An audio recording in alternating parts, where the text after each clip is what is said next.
Saudara-saudari yang terkasih, mungkin saudara pernah mendengar istilah test the water, atau biasa dalam bahasa Indonesia dikenal dengan istilah tes ombak.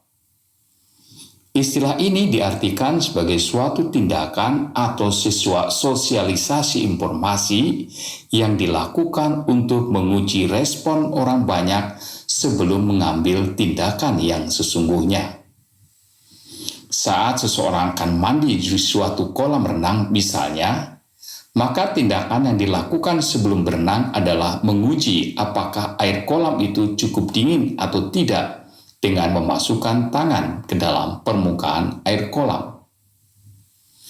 Contoh nyata dalam kehidupan kita adalah adanya informasi yang tersebar mengenai ditiadakannya pelajaran agama di sekolah-sekolah dan digantikan dengan pelajaran etika atau budi pekerti.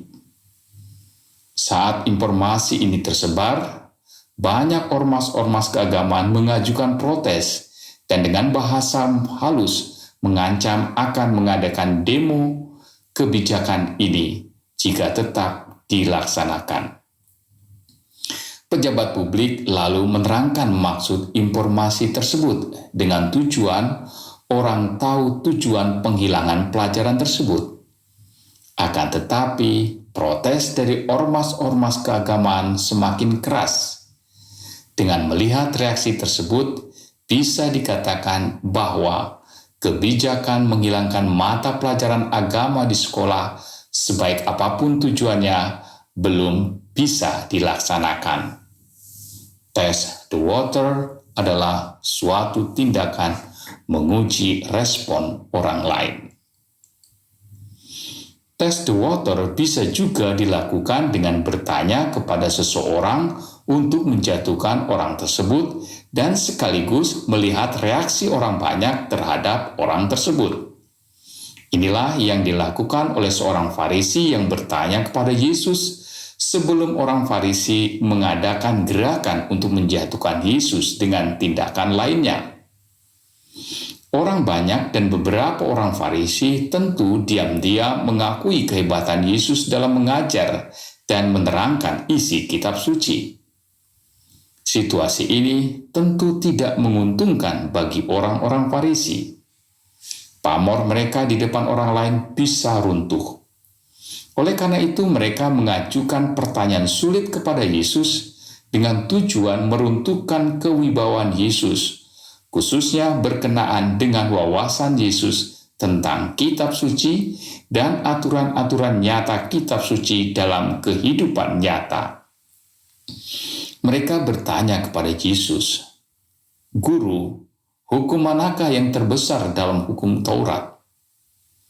Untuk menjawab pertanyaan ini sangat jelas, orang harus mengenal secara menyeluruh isi kitab suci dan mengenal juga secara tepat pelaksanaannya dalam kehidupan.